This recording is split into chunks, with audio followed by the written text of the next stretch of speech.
all of that. But sometimes I just hate it when a lecturer puts a PowerPoint up and all they do is read the PowerPoint like we were incapable of reading.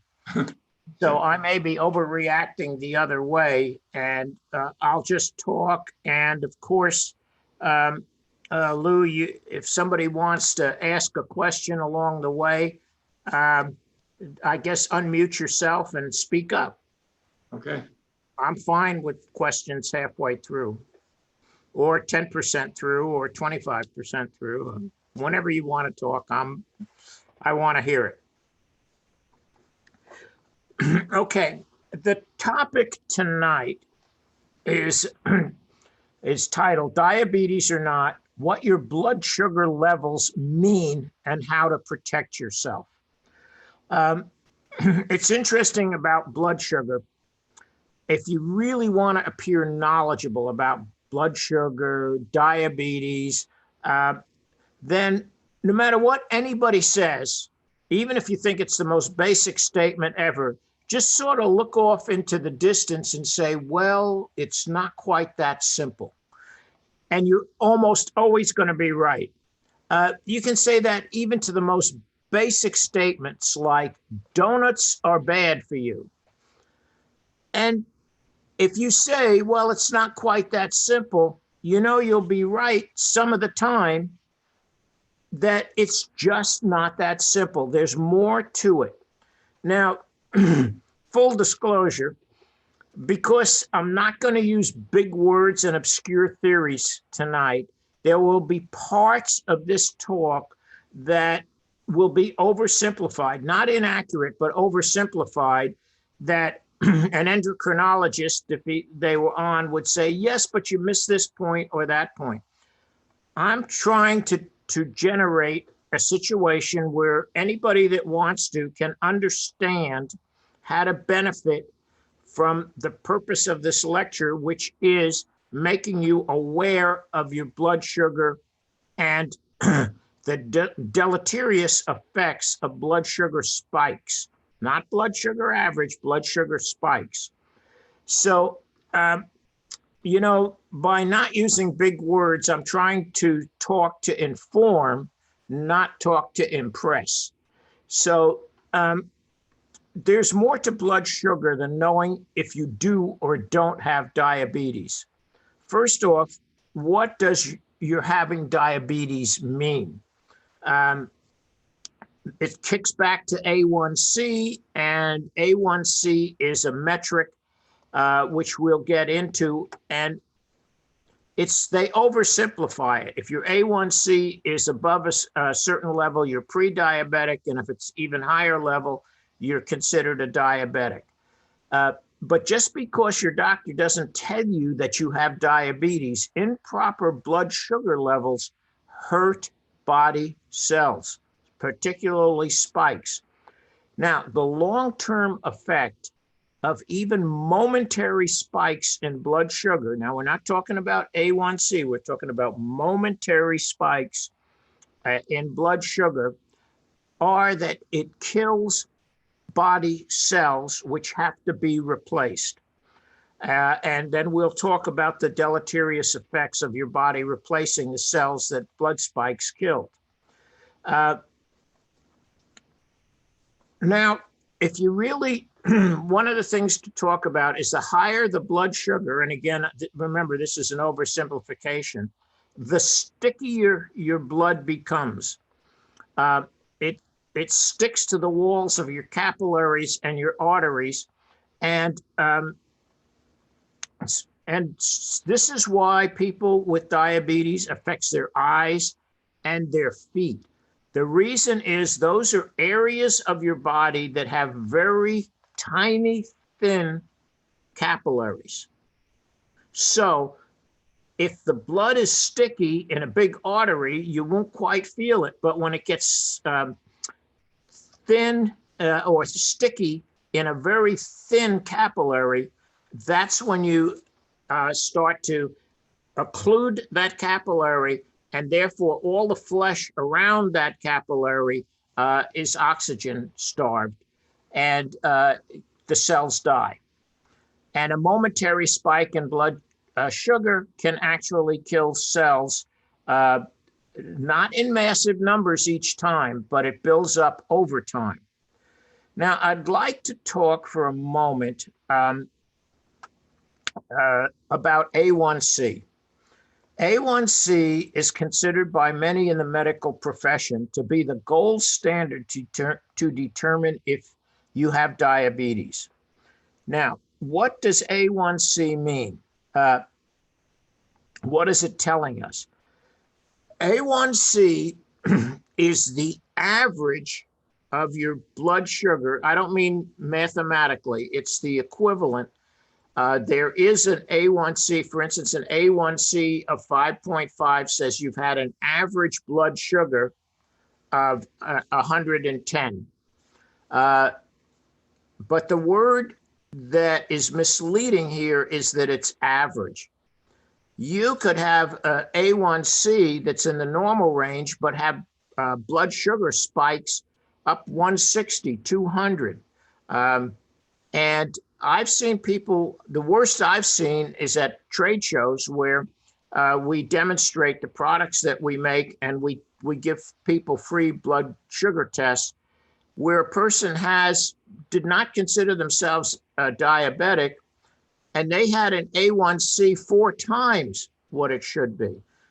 Average A1C, or an average blood sugar for a healthy person, is between 80 and 120.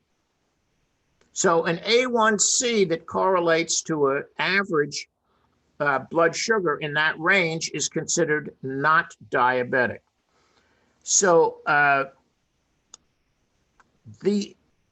while they say exercise, if you exercise regularly, you will lower your A1C, and that is true. But the fact is that exercise can't compete in terms of your blood sugar. And remember, we're not talking about full-blown diabetes. We're just talking about people that live an average life. Exercise can lower your A1C somewhat, but it can't compare to the bulldozer effect on A1C of what you eat. Now, the problem, and I'm sure that every one of you has read or heard lectures saying this is the right thing to eat, that's the wrong thing to eat, and so on, as if it applied to everybody. And then not 2 weeks later, you'll hear another expert say almost exactly the opposite. The reason is, and what makes eating good quality advice on eating so difficult to come by, is that it is so dependent on the individual. What's good for Lou may be bad for Don, and vice versa. And I'll give you some real life examples of that in a minute. Now, particularly regarding diet, the new research trends are moving toward determining what is good for each individual rather than trying to come up with broad brush of what is good for all. Now, while certain rules apply to most people, for many, rules are individually dependent. One example, older people should eat more protein. For many geriatrics, that rule is contra to their best health. It may be fine for 3 other people, but it would be bad for you. So you'd say, well, are we genetically that different? What makes so much variation in what's good for one person is bad for another person? The latest research is showing that it is your gut bacteria. That bacteria that slowly grows and becomes comfortable in your gut and lives in your gut has a tremendous effect on what goes past your gut into your bloodstream because the bacteria in your gut is processing that food almost to the same extent that your digestive system is. Let me give you, like I promised, an example about how gut bacteria can dramatically change the nutritional value of food. If I eat an apple, I don't have diabetes, but if I eat an apple, it will spike my blood sugar. I mean, I could be at 105 and eat an apple, and it could spike to 165. My girlfriend could eat an apple at 105, and maybe it would go to 112. Sugar intake, of course, raises your blood sugar. On the other hand, the exact opposite and reverse is true for her with carrots. I can eat carrots, it doesn't bother me. But if she eats carrots, it spikes her blood sugar.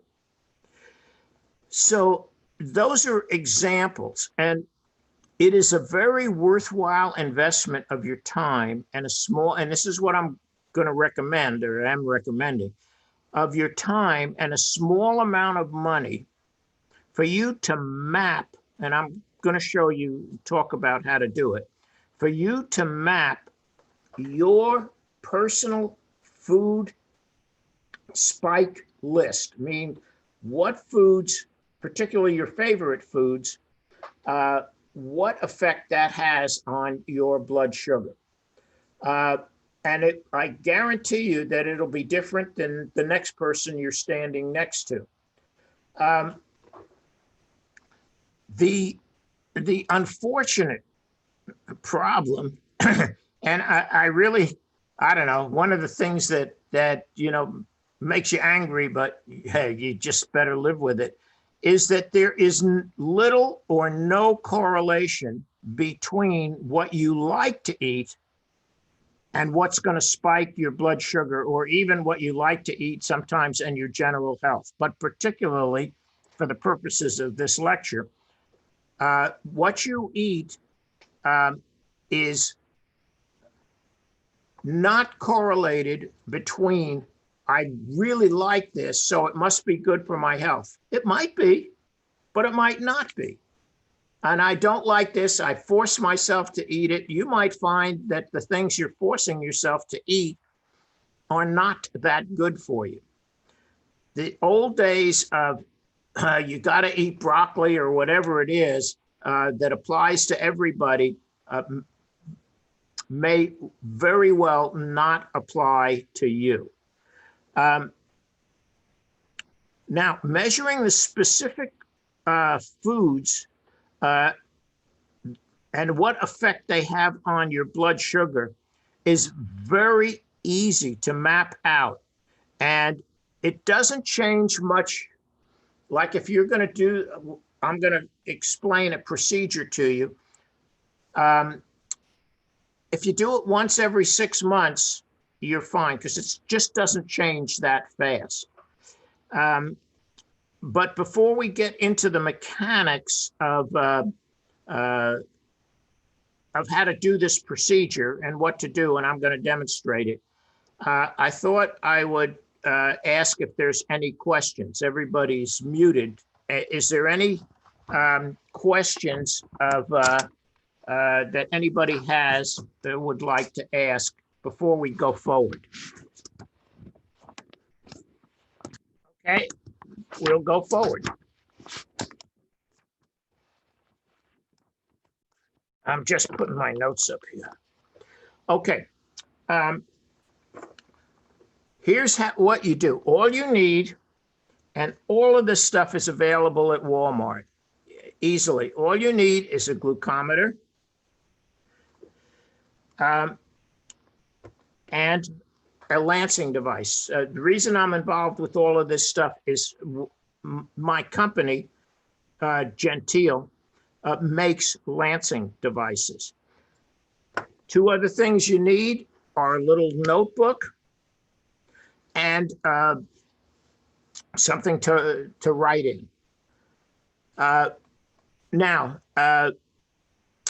and also, please get a list of your favorite foods that you want, those foods that you would like to eat all the time.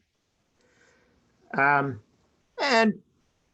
if it turns out that some of these foods do spike your blood sugar, like I can eat pears, I can't eat apples, but I like pears almost as much as apples, but pears don't spike my blood sugar. So what you do,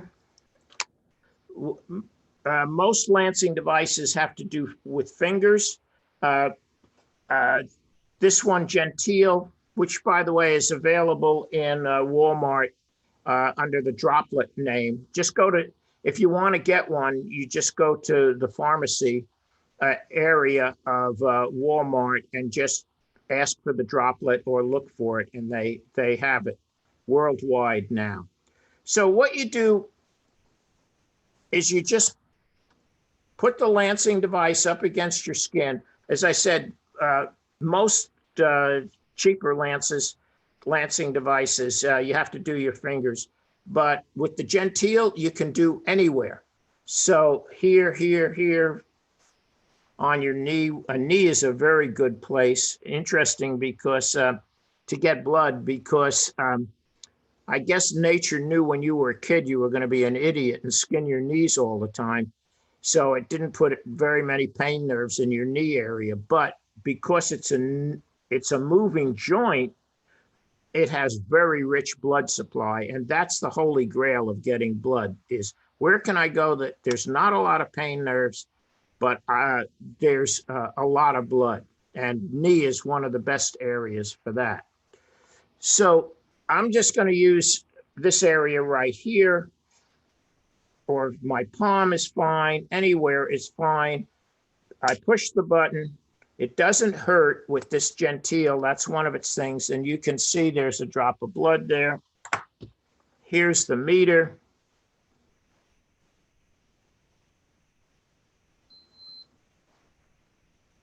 Now, I isolated, this is 112 or 111.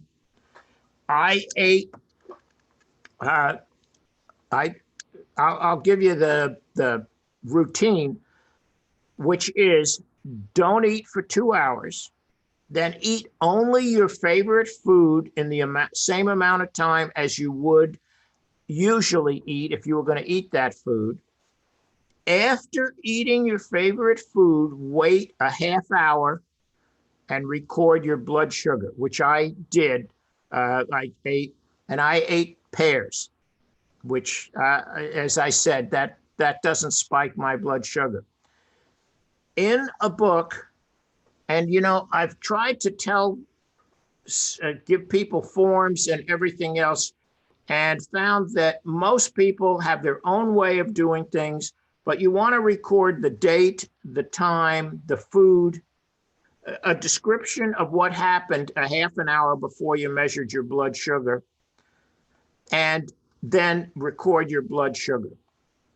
So now here's a promise I'll make. Once you see your personal food numbers in writing side by side for different foods, you will be surprised by two things. One is how different and often unexpected the blood sugar levels are between foods that you thought were pretty much the same. One lady I know cannot eat broccoli, but can eat asparagus. Broccoli spikes her blood sugar because the bacteria in her gut grab onto that broccoli and convert it into a type of glucose that goes right through intestinal walls and spikes her blood sugar. It's the action of those bacteria that did that. But she can eat asparagus, which she likes just as much. Well, I think asparagus is a little bit more money, but apparently that doesn't bother her. So the second thing is how easily you will be able to switch your diet to foods that are just as popular to you or pleasant to you as the foods that spike your blood sugar. So once you see this side by side, and again, you make a list, you do it 6 months later, you can do it again. And I don't think it'll change much, but that's even after 6 months. Now, I really recommend you take the time to do your own body's mapping. And you notice how easy this is. You just don't eat for 2 hours, eat that food that you want, only that food, so you're not mixing data, measure your blood sugar, record it, and thumb through the book. So most of us have somewhere around 10 to 20 foods that constitute most of our diet. And so with that in mind, your book is not going to be overflooded. So the bottom line is that by not doing this, the spiking of the blood sugar kills cells, and the new cells that grow back to replace it have split one more time, obviously. And it actually, the data now is showing that blood sugar spikes age you. It ages you because every time a cell has to be replaced, the new cell is slightly older than the old cell. And again, remember, I'm oversimplifying, but the bottom line is every time your blood sugar spikes, you deteriorate a little bit more than you would if your blood sugar didn't spike. And that happens every time. I'd like to give everybody my email if you have any questions. And I said the lecture would be about a half hour or so, and it would be very simple. We are not talking something that's going to be complicated for you to do. My name's Chris Jacobs. This is a very creative email, drjacobs@drchrisjacobs.com. In all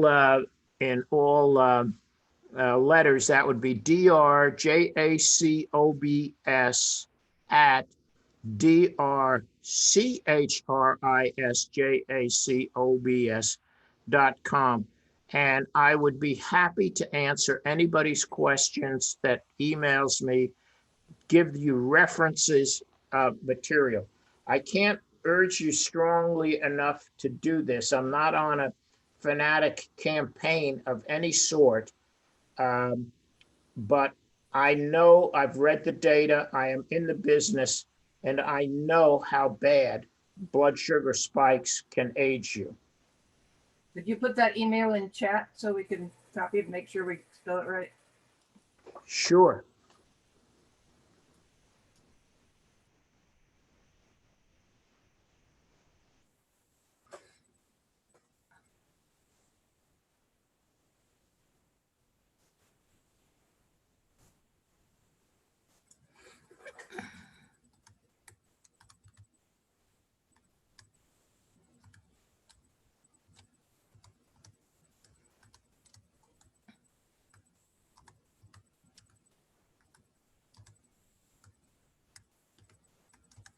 Let me make sure I spelled it right myself.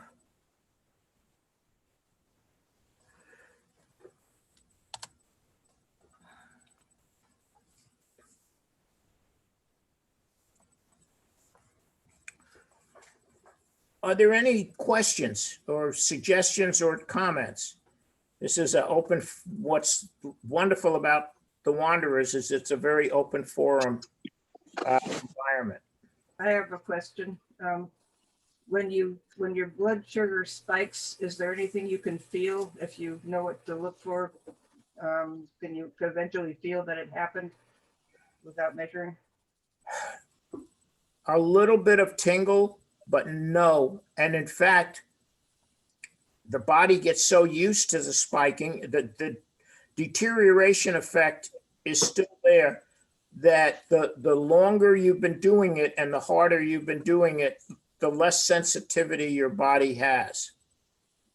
So now hypoglycemia, which is too low a blood sugar, that's when you feel nauseous. And one way you can tell how your pancreas is doing is if you do eat a high spike blood sugar, see what happens about 2 hours later. In other words, if you've measured your blood sugar, like I measured the 111 there, if you measure your blood sugar and it's 160, you look and see what your blood sugar is going to be 2 hours later. And if you measure your blood sugar and it's low, you will feel nauseous and sweaty.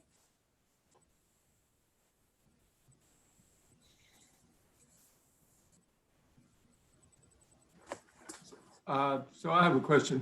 Is the 2 hours pretty much universal for everybody with regard to this? An hour and a half to 2.5 is the range. I averaged it. The spread time grows a little with age, but it's not that dramatic. So yes, 2 hours after you spike, you will hit a low, and your body, another disadvantage, of course, of spiking is your body tends to overreact, just like Lou was saying about when you're attacking a virus, sometimes your body overreacts and does more damage than the original disease. Well, that also happens with blood sugar. It spikes and the body goes, oh my God, it spikes, and it dumps. I'll give a little lecture on insulin. And I didn't want to make the lecture too long, but this will just take a minute or two. It turns out that glucose cannot get out of your blood into your cells. Your cells wall it off, your brain cells, all your body cells wall off and keep sugar out, except if it's got the key, and the key is insulin. Insulin is made in the pancreas, and the pancreas sits there and looks at your blood. Let's say start out with a very healthy person. The pancreas is sitting there looking at the sugar in your blood, and when it sees it going up, it starts to release more insulin. And again, insulin then allows sugar to pass through the cell membranes to feed and nourish your cells. Generally speaking, this react on a younger, healthier person. As you age, the time spreads out. It takes about 20 minutes, and it puts enough insulin into your blood, not to overwhelm if you did eat 3 donuts and an ice cream, but for normal eating, it can keep the blood pretty stable. Now, when you have diabetes, the blood sugar goes up, which is on average, then your A1C goes up. And the way it works is there's 2 types of diabetes. One is called type 1 and the other is called type 2. In type 1, and again, remember, we're oversimplifying, but it's pretty accurate. In type 1, the pancreas does not put out enough insulin. And this is why people with type 1 diabetes have to take insulin injections. In type 2, it could also not be quite putting out enough, but generally speaking, in type 2, the body doesn't listen to the insulin. The insulin is there. Sometimes they have very high levels of insulin and very high levels of blood sugar because the cells are not listening to the command of the insulin, which says, come on, take this blood sugar and take it into yourself. When you have these spikes of blood sugar, it also tends to gravitate toward a type 2 diabetes. It does not necessarily damage your pancreas, but it lowers your body's receptiveness to listening to insulin. So it's an amazing amount of good you can do by just monitoring those foods and monitoring some people without diabetes, particularly a lot of doctors I know, monitor their blood sugar all the time. And in fact, I just read today, that there is now a proposal out when you go in for a physical to add blood sugar to one of the normal things that they measure every time.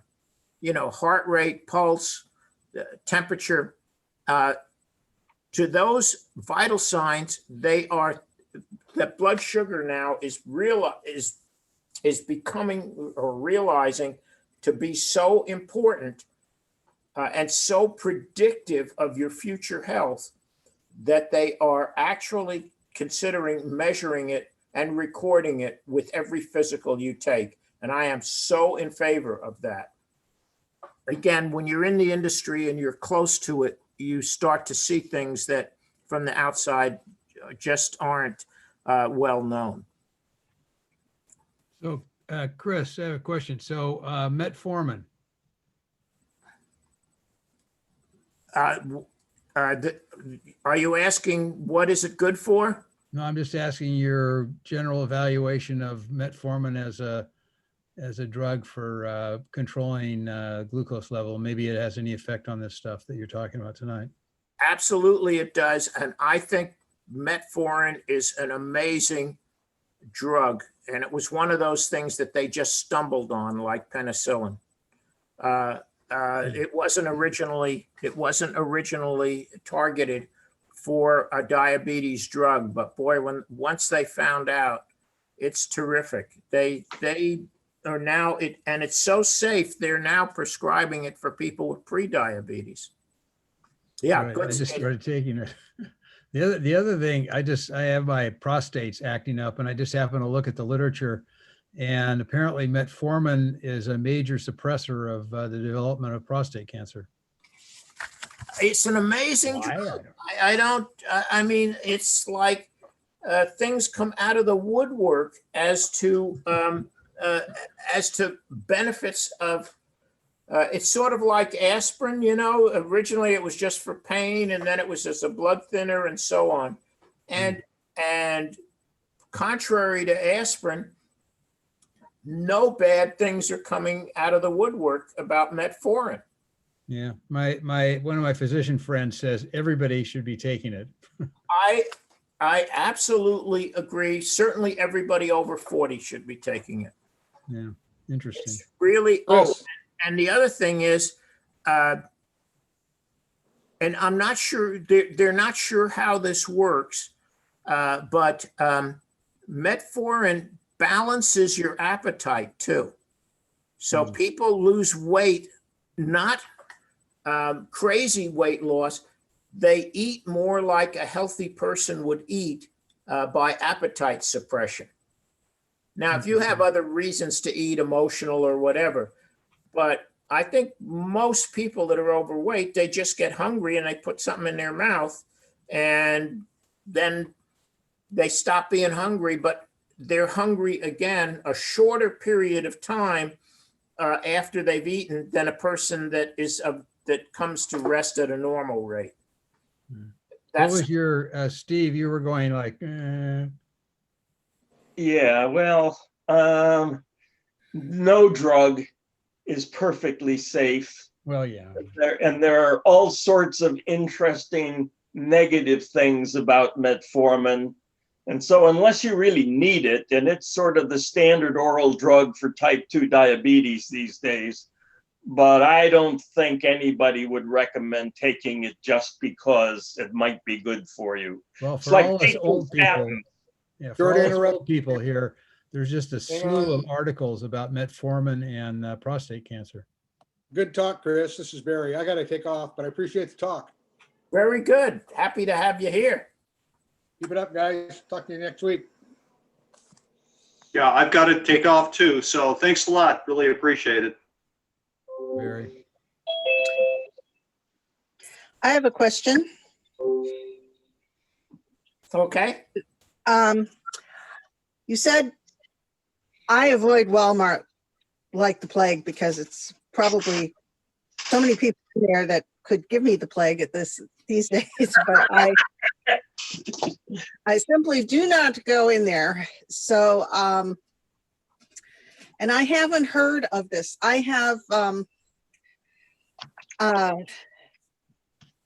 to take prednisone to function because my arthritis otherwise just cripples me, and my exercise level has gone extremely downhill, although I do try to walk every day with a walker. And I have other PT exercises that I do, but I can't exercise like I used to. I mean, I used to hike and swim and dance and do all these things that I just can't do anymore because of the arthritis. And as you know, the prednisone has a very negative effect on your blood sugar. So I'm just kind of curious about, I can't take metformin actually because I am running to the bathroom all the time if I do. And anyways, I'm just By the looking for way, commentary, I guess. if you don't want to go into Commentary. Walmart, you can go into Fred Meyer. Fred Meyer sells it too. Oh, that's good, because that's where I get my prescriptions. Mm. But nobody's mentioned it to me. I mean, I've heard of the Libra Freestyle, which is very expensive, and I will not prick my fingers because I'm limited enough with the arthritis in my finger joints, and I'm an artist, so I need to use my hands. I can't be risking getting little infections that I get anyways from the type of arthritis I have. We sell a lot of gentiles to musicians because they have to have sensitivity in their fingers to play their instruments. And one of the problems with poking your fingers if you have diabetes is you lose tactile sensation in your fingers. So how come my doctor doesn't mention this? We're a small company and doctors tend to mention things from big companies. So I have a question about it. If So it's I wanted to available, know about the prednisone before you move on, please. Prednisone, like Lou says, Steve said, every drug has a possibility of a detrimental effect. But prednisone is pretty good about controlling inflammation. And the thing for you to do is to tune your prednisone use to allow you to function, but not take any more than you absolutely need. And Yeah, and Does that's that- pretty much, I was does gonna taking say, the that's pre- pretty much true of any drug. I mean, if you take it long enough, it stops being as effective because your body gets used to it. And for example, glucose, anytime you do anything to your body that upsets its resting balance state metabolically, like if you do too much exercise, that'll spike your glucose. If you don't get enough exercise, that'll spike your glucose. And that's true of almost anything. If you get too much sleep, that'll spike your glucose. If you don't get enough sleep, that'll spike your glucose. So anything that affects what should be your body's normal state changes your glucose level.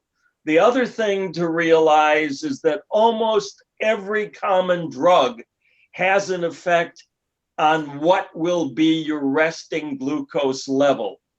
Almost all of the common heart drugs, for example, have the effect of raising your glucose level by somewhere up to as much as 15 points, where 100 points is considered normal. And then we're talking about what percentage above or below that are we going to see. And so, for example, I end up, because of my blood pressure condition, which I've mentioned, I end up taking 7 different drugs to try to control it. Unsuccessfully most of the time, but better than dying. But in any event, at least half of those drugs raise my glucose level by somewhere between 5 and 10 points. And so until I started educating my doctor on what was going on, he thought I had type 2 diabetes and was going to prescribe about 7 more drugs for me. And I had to convince him what was going on to raise my normal glucose level. And so all kinds of things can affect glucose. As Chris has indicated, measuring your glucose is not a bad thing. These days, most metabolic panels do include a glucose measurement. The real problem is the most effective way to measure glucose is by fasting. And so unless you have fasting blood work done, your glucose level is usually misleading.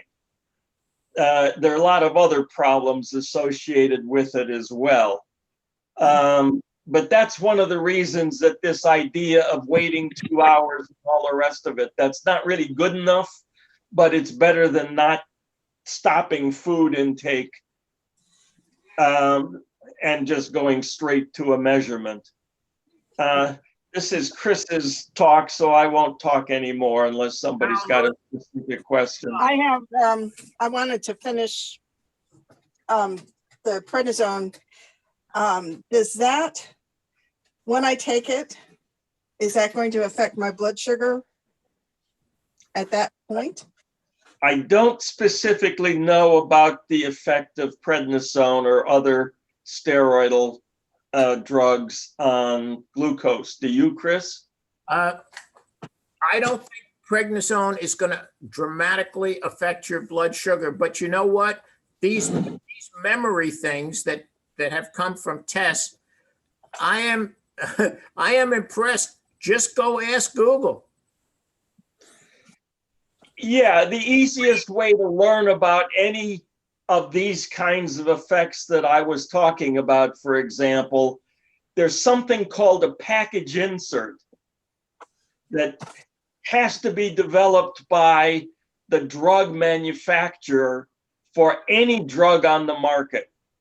And one of the things, like somebody asked about metformin, if you look up metformin on Google and you find a website, you will find what's called the package insert.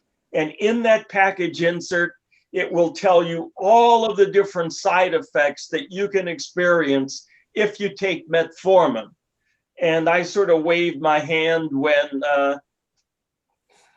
I was asked why I was doing that. And the answer is because a lot of people have problems with their digestive systems if they take metformin.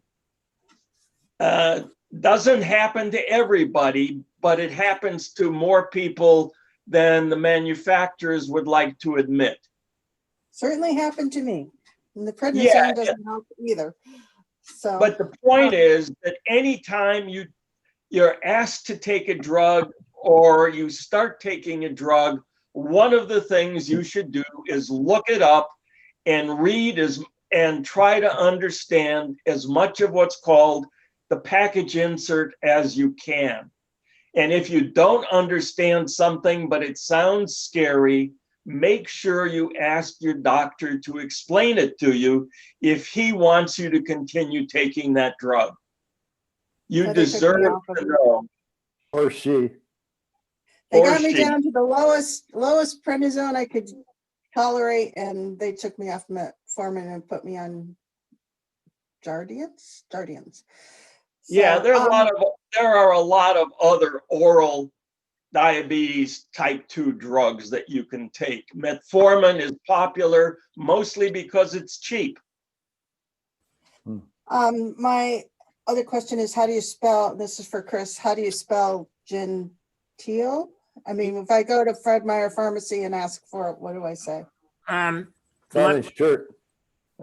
let me do two things here. Let me put in how to spell genteel and the website of where you can learn all about it. So it's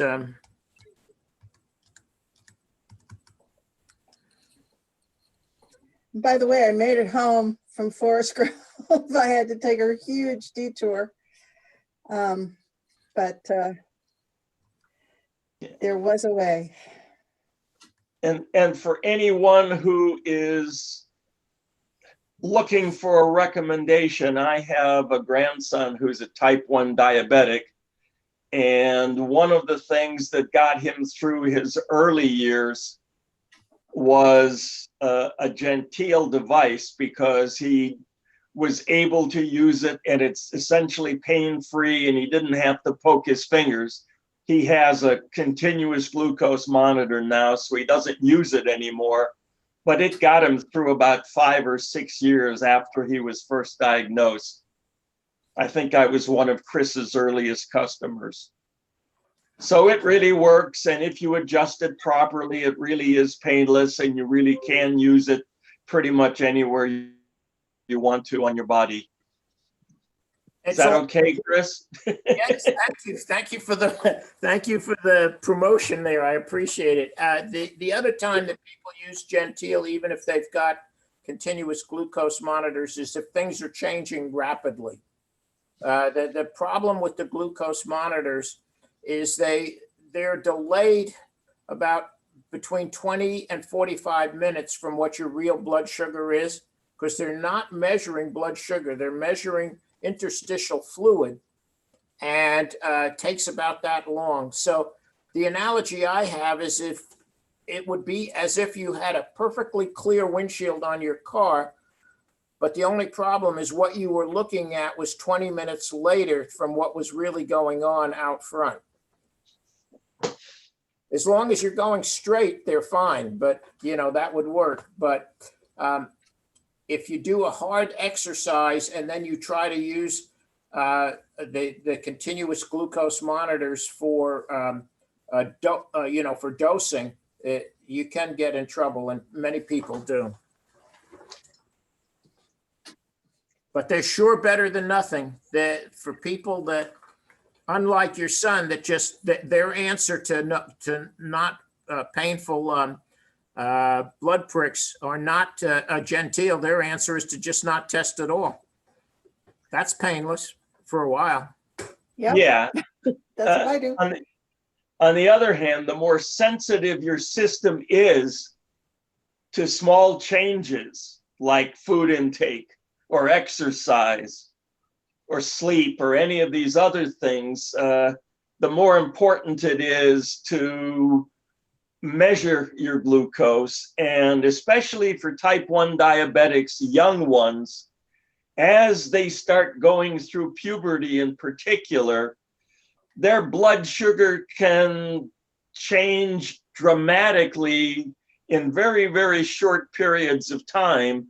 And in order to maintain some level of control, what they end up having to do is measure their glucose maybe a half a dozen times a day or more in order to figure out how to adjust the 4 or 5 or 6 insulin shots they have to take during the day.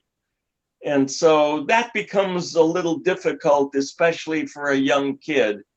And that's one of the reasons that indwelling glucose monitors and insulin pumps is usually the way people are going these days. And they're starting to be coupled In the old days, you ended up getting a reading, then you had to do something with your pump to adjust it.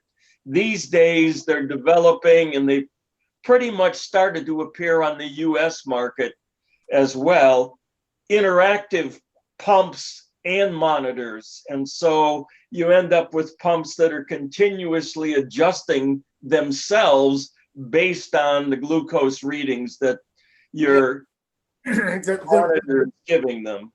The medical jargon for it is artificial pancreas, because it's acting like your pancreas. Yeah, that's actually a little different. There is a thing called an artificial pancreas, which is an implant that doesn't have anything to do with an insulin pump per se, but it's very similar, and that's why they thought they could develop an artificial pancreas, because they were getting close with this closed loop type system using these two different devices that were linked together. Yeah, the FDA was in resistance for a long time on that, but they're now, it looks like they're going to be available. Yeah, they've been available for quite a while in Europe, but for some reason or other, nobody could figure out how to run a clinical trial that would satisfy the FDA that the device was working properly. I mean, what do you use for a control? You're talking about doing tests on individuals, and each individual ends up presenting a different situation to the pump. So what do you compare the results to? Yeah, and what do you call a predicate? Yeah, the FDA likes to have double-blind clinical trials, you know, a placebo or something else that they know works versus what they're testing, and you really can't do that. And so that was one of the main barriers to entry for any of these automated insulin devices. Anyhow, I mean, like Chris, I could probably give a pretty long lecture off the top of my head about this subject as well. Yep, you're right in there.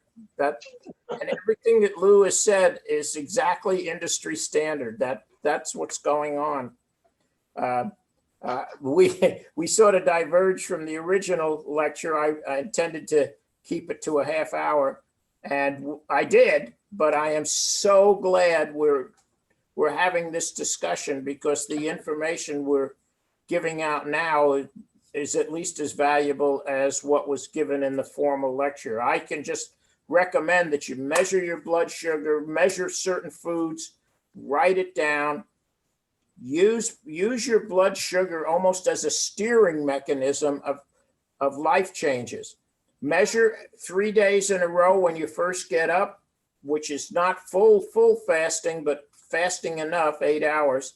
And particularly if it's not an emergency, Lynn, this would apply to you. Measure your blood sugar when you first get up. I think you'll find that it's reasonably consistent, and then start on that drug, and then measure 3 days after you've been on the drug for a while. I was surprised when I was thinking about these kind of things. The definition of a calorie, there's a calorie in diet, and there's a calorie in science, and the calorie in science is 1,000 times more than a calorie in food. No, it's the opposite. A calorie in food is a kilocalorie. Kilocalorie, right? Exactly. A calorie in science measures. It's the ability to measure, and Lou, I think you're involved with this. Is the ability to measure 1 gram of water, which is a cc by a cc by a cc, 1 degree centigrade.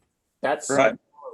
Now, a calorie in diet measures a liter ability to raise a liter of water 1 degree centigrade. So we're eating a lot of calories of those size. Oh, it's amazing, you know, and it's amazing how much energy there is in just a little bit that you eat. Yeah, one other thing I was going to mention about glucose and diet. Anytime you take antibiotics, one of the first things it does, if you take them at a high enough dose or long enough because you have an infection or something like that, is it basically kills all your gut bacteria. And it takes a long time, like weeks, before the gut bacteria that survive reestablish some sort of equilibrium in your body. And anytime you go through that, all of the things that Chris was talking about is which foods do what to you can change, because what you end up with is never the same as what you had before you took the antibiotics. And That's so totally true when you're Yogurt taking helps though, right? antibiotic. what's Yogurt that? helps. Yogurt, doesn't that help? All of that probiotic stuff is garbage as far as I can tell. You can get a fecal transplant, and that has worked very successfully with people who are really, really wiped out with their gut. Yeah, that's one of the unpleasant things they can do for you. It's given orally, and it's all freeze dried and very, very controlled. It's not at all like what it sounds. No, I understand. I still don't like the idea. I'm sorry. I was thinking we should I start a business, understand. Barb. What? I was thinking we should start a business of celebrity fecal transplant. Yeah, So, yeah. Brad Pitt's, fecal transplant. So this 12-year-old boy started a business and was selling his stool. Yeah. And There's something because called, it's a youthful yeah. things Steve, that you get. you know the C. diff they call it. I can't remember how you. Yeah. It's Clostridium difficilis. Yeah. And I have a buddy. Ugly one. Very good, Barbara. Very good. That is good. Yeah, and that's supposedly, Barb's I don't know, gotta do supposedly it. fecal transplants are major treatment in that now, yeah? Yeah. If you're not successful in recovering from it, a friend of mine actually was very close to dying because she just constant diarrhea and so on. And she had a very successful, worked almost overnight. And then she had a relapse and one more dose, and that was it. She's fine. I had a colleague, Robert Reed, is a good evolutionary guy up at University of Victoria, I think. Anyway, I visited him. I really liked the guy. And then he got something happened and he got C. diff and he was in a place and he would get over it and then it again, over it and get it again, over it and get it again, which is apparently the pattern. And I said something to him, I was emailing him. He says like, yeah, I think I get over it, except the place is just not clean enough. So they just pick it up again. Yeah. But whatever it is, then, but I don't know whether he had a lot of other problems later. So I don't know if he ever got the fecal transplant treatment. It has a very distinct odor, which is defining. My mother went into the hospital with it. And the first thing the nurse said was, oh yeah, C. diff. Yeah. It's not hard to diagnose. Yeah. Gary, I got a question for you. Are you going to start any lectures or are you burned out on that? Well, I think about doing it, and I was having a conversation with Craig Venter, who has more money than he knows what to do with, and we had a mutual friend. The guy I went to high school with was a major supporter of Venter just before Solera. He actually invited him, David Cox, invited him to be part of Solera, and David didn't. He'd probably be worth $100 million now if he had, but nonetheless. So I kept saying to Craig, let's do, well, and then Cox died, the dumb shit. And So I was saying to Venter, we ought to do a memorial lecture thing or something, but I'm not sure I want to do it. I mean, it's like, There's a lot of working work. on the, philosophy of quantum theory, and I've been working on this shit for 50 years, and I think I'm actually getting somewhere. So do I have time? Do I have time to, I mean, it ends up being, it's as bad as teaching. It's like when I'll teach and do research. Well, good fucking luck. I mean, it's really hard to juggle those, and it's really hard to juggle doing the lecture series and doing it. Particularly, you have to go raise the money. That's what I was going to say. I was going to go to Craig and just say, give me $125,000 and I'll do this, and we'll do it, center it on, modern synthetic biology and all that sort of stuff. But I'm just not sure I want to do it. Well, I just was curious, but I was one of I your want you to do it. largest and longest term supporters. Yeah, it's very cool. But, there's so much now and particularly with COVID, I'm Yeah. getting, like, everybody everywhere is putting on, seminar series and lecture series online. They're not Yep. all that great, but some of them are. And you can go back and look at them again. And so there's so much out there. I'm overwhelmed. I got to just say, like, I'm not doing anything. The System Science Society had something every Saturday morning, and I was like, wipes out my Saturday morning. And I'm going like, was it really worth it? I don't know. Bunch of nice people, but Post-COVID, maybe. yeah, I don't know. I very rudely tried to finish my question and interrupted Lou, so I know he had a question, and I cut him off. And I Oh, feel that's bad about okay. it. I think I figured it out. I was actually just curious what the Gentile device is called at Freddy's, because he said it was called the droplet device at Walmart. Yeah, Droplet at Walmart, Gentile at Freddy's. Okay. You can actually do a search on droplet lancing device, and you can find it several different places. Yeah, or just go to Google and just say Gentile, or even type in the category painless lancing, and Gentile will come right up. Yeah, okay. How come the doctors don't mention it? I've been having an argument with my doctor for years on this. Well, Lynn, do me a favor. Once you get it, take it to your doctor and show him or her. Her. There Yeah. you go. She's a great doctor at OHSU. Oh, yeah. Who is it? Dr. Klopfenstein. Oh, because I go to a Starts with a doctor at K. OHSU too. I Excellent. like her a lot. She does my thyroid too. Is she an endocrinologist? Yes. Oh, So you probably knew about it, and she's so, yeah, I should have mentioned that to you. That's what happened. Yeah. I just don't want to poke my fingers. My fingers are Lynn, you can just, sensitive enough as it is. Lynn, this will not hurt at all. Just go do it. Again, I'd like, particularly if you're going to measure your blood sugar in the morning, I like just doing it 1 inch up from your knee. It'll absolutely not hurt. And the nice thing about it is you don't lose tactile sensation or anything. Your fingers return to normal. I'm used to giving myself shots. I give myself Enbrel shots every week, and they're pretty painful, but so a little poke won't be around my knee won't be bad. No, you won't feel it.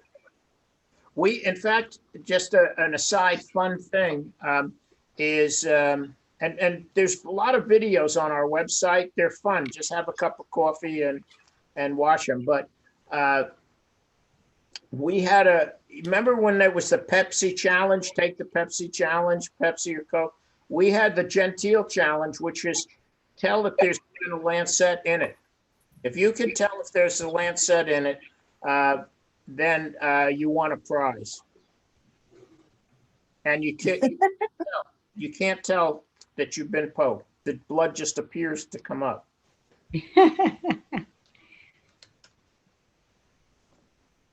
After you make $1 million on this, Chris, then you can give us all loans and give me enough money to start a lecture series, and I'll hire somebody to do You it. just told me you're not interested in it. I don't want to torture you.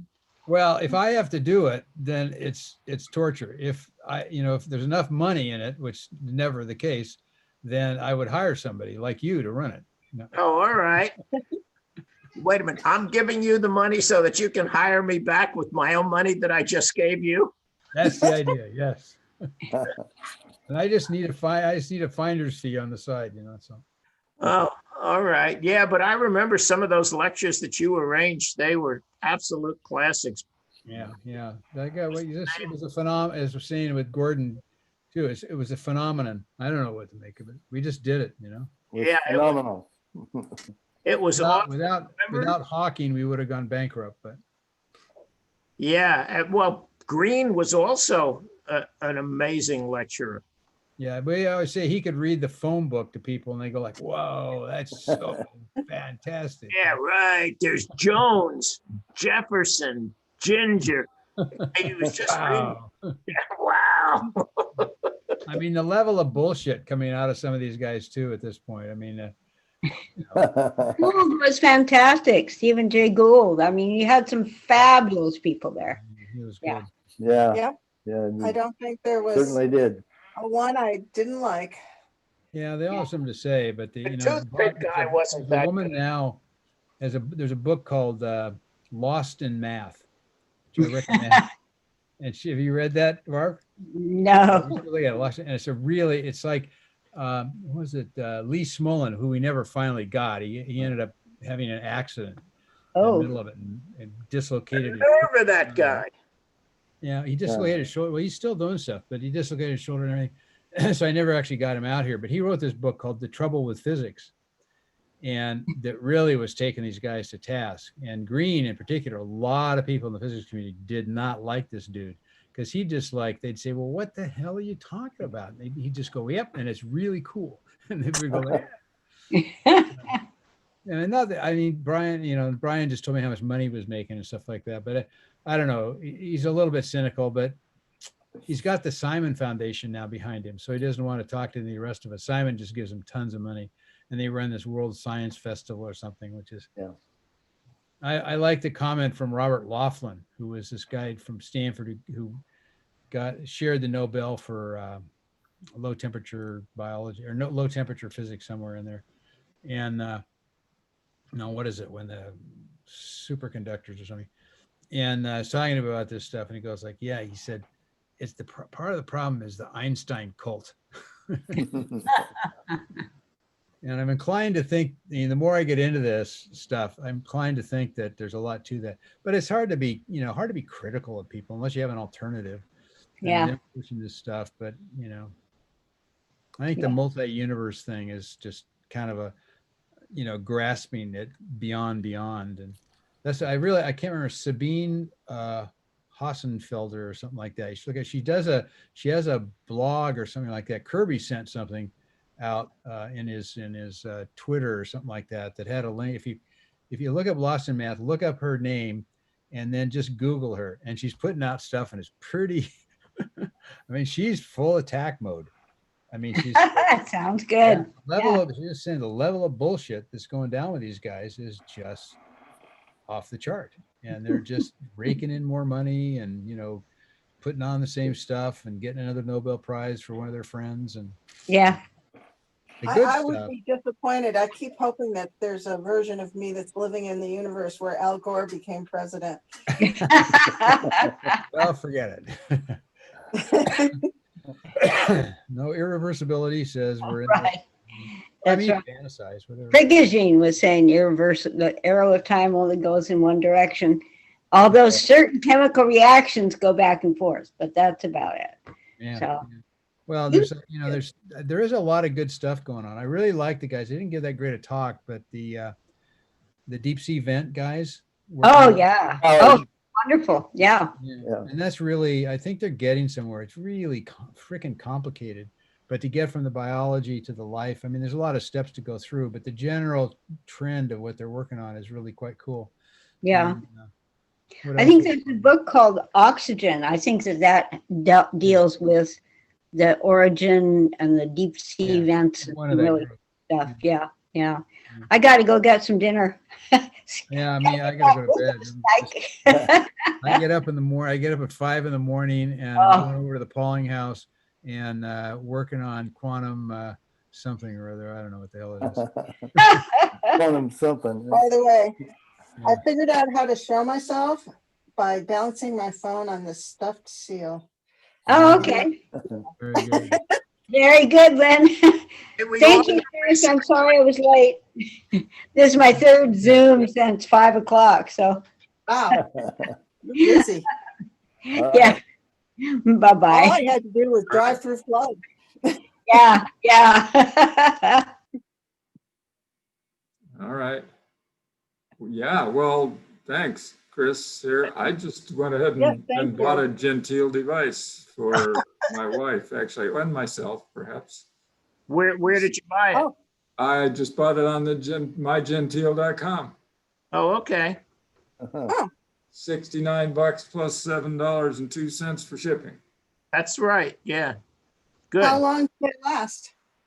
How long will it last indefinitely? Seriously, it's extremely rugged. It's You do robust. have to keep them clean. And one of the biggest problems is people don't wash them well enough. I've heard. Yeah, So, it's instructions. You just run it under water and that cleans it. It'll last So you don't- indefinitely. you don't have to Yeah. buy more lances or anything? You buy lances as often as you want. You have to use lances in it. Yes, Okay. but it comes with 10. Oh, You know, I had a friend of mine, Lou, you'll get a kick out of this. The FDA says that you're supposed to change your lance after each poke, not just with ours, but every time you poke. And people don't do it. Obviously, they don't change the lance every time. So my friend says, I never change the lance. I said, never, ever? He said, no, I change it. I said, well, what do you use as your criteria as to when it's time to change your lance? He says, when it bounces.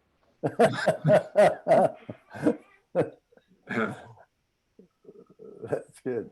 when So there's you no have to blood put that comes out. alcohol where you put the lance, or?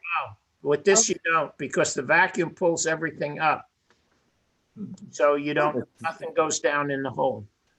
Actually, Chris told us about this in Wanderers many years ago. How long was it that you did that? Oh, I've been researching it over 9 years. Yeah. And then we And- released it. And he went through all of the development of that and the promotions and how he started the business with it and everything. And it was very fascinating that I really know about that.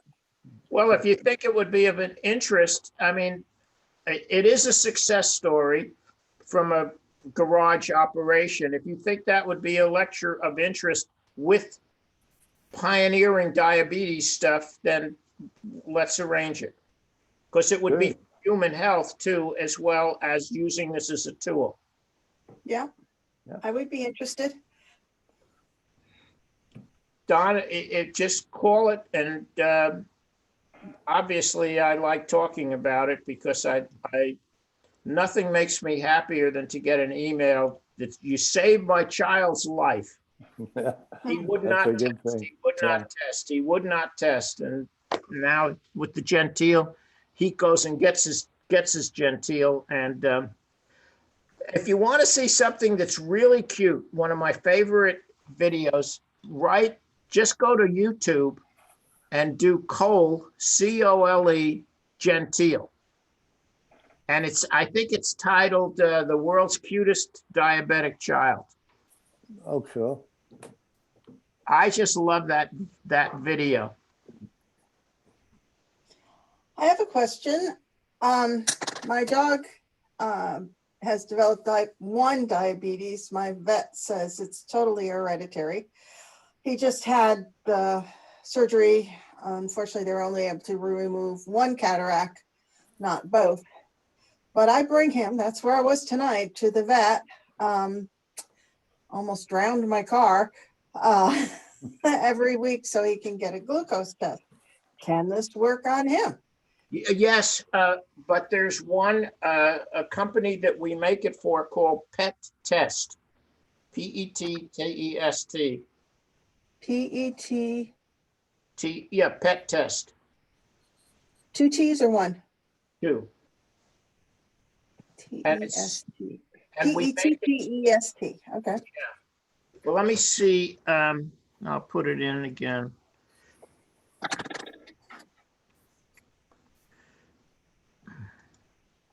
Hi, Tim, do you have any questions?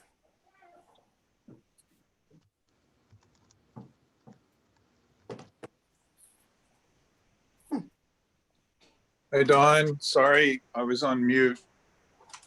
No problem. Yeah, no, I got in late. I'm sorry, I missed most of it. I hope it sounds like you're recording it so I can watch Yes. it later. That would be much appreciated if you could send the link out like last time. You I bet. was actually with Bruce. And we had to finish some stuff at work, so my apologies. Oh.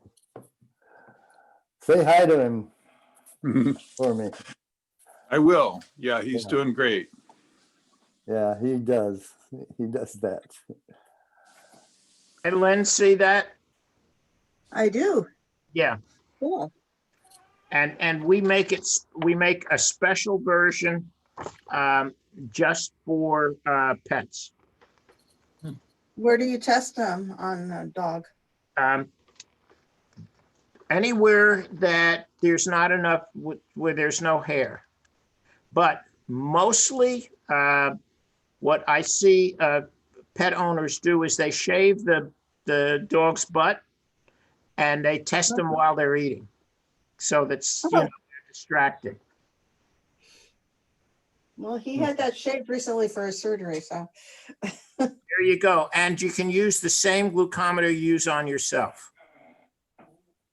Probably not the same length, though. It depends. With you might have to change the contact tip. The contact tip is what you customize for yourself. So the dog probably would use a different one than you would use. Okay. But if you go to the website like Lou did, it comes with 2 setups. So you could just go like this and put a new one on for him. Oh. So you can Okay. use the same device. And I had pet insurance, otherwise I never would have been able to afford the eye surgery. My mom got it for me and I continued it after she passed, but I think that would be covered by his insurance because it's diabetes related. His eyes were, because they were diabetes related. Yeah. I can get one. Yeah. for And use it on 10%. him too. Use it on him as well. And then next week or when we're all on together, you could tell us all how it went. Okay.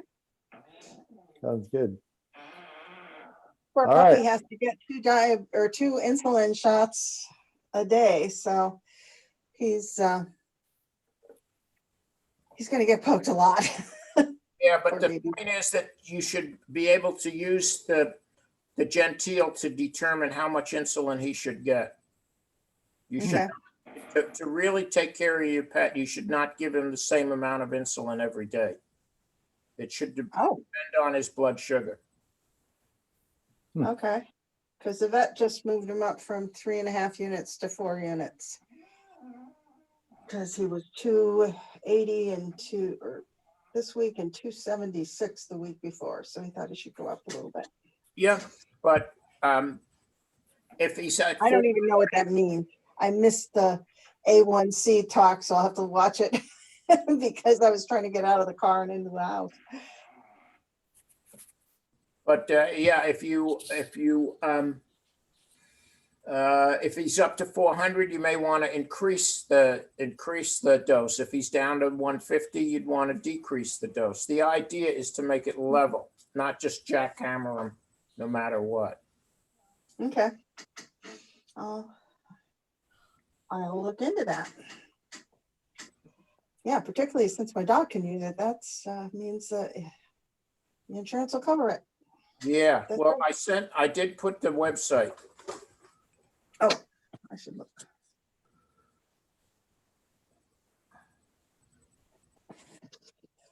Come on.